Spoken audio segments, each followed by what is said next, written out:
Our lives, each and everyone's life, is full of obstacles and challenges. It is a test that we have to actually overcome.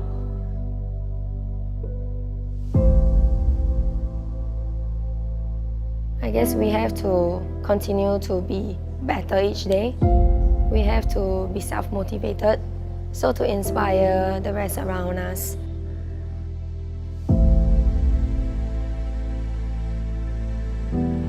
And I don't have to be smart or even be rich to help somebody. It just means that I need to have the spirit of giving back. My name is Gina and I'm a single mother. I would say that every single part of being a parent is difficult. There's definitely a social stigma amongst single parents and young mothers in Singapore. I felt that even though if I were to reach out for help for people, most people won't be able or willing to help me. My name is Zulaika. I started volunteering at the age of 9. I think the darkest period of my life was when I turned 16. My parents decided to actually have a divorce. My family was forced to actually sell the house and our family went separate ways, which also later leads to us being homeless for the next few years. We have been actually kind of like reside temporarily at the void deck at a point of time because we couldn't find a place. I do question a lot why was my family in such situation and why is it that I could not lead a simple and normal life compared to my other peers.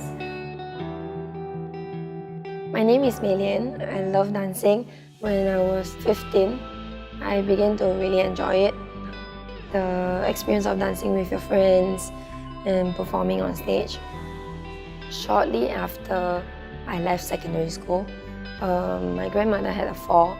My dad then eventually had to give up his full-time job. That's when I started to feel some pressure to have a stable income so that it wouldn't be so hard on my dad.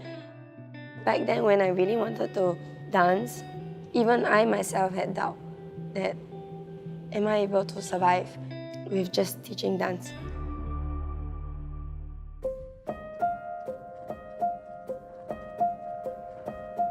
When I received the Chong PSA scholarship, it did help me financially.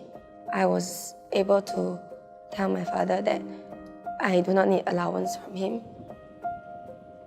And with that burden less, I'm able to dance and work on myself and train harder.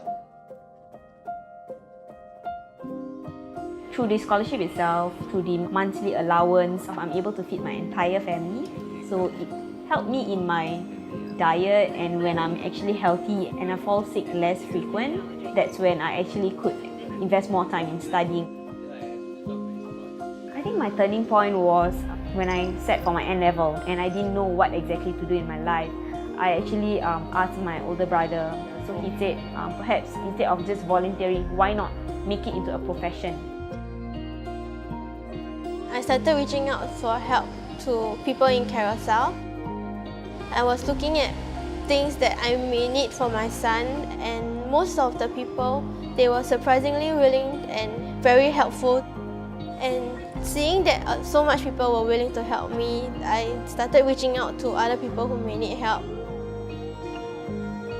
I started teaching at White Stars. They are a group of Down syndrome youth.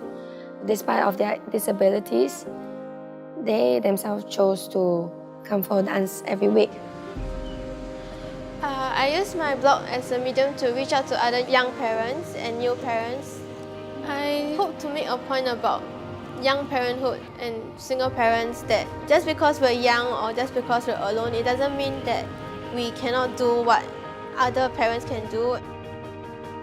I continue to volunteer my time because I would like to create a positive impact in people's life and of course inspire people who face similar situations as me. I realized that you don't have to have that cash or the items that people need to help others. What kept me going was the joy of dance that I experienced firsthand, and I wish to continue to spread it to youth, to the next generation. because change begins with them. So we should not underestimate the individual capabilities on bringing change to their entire family or even to the society himself.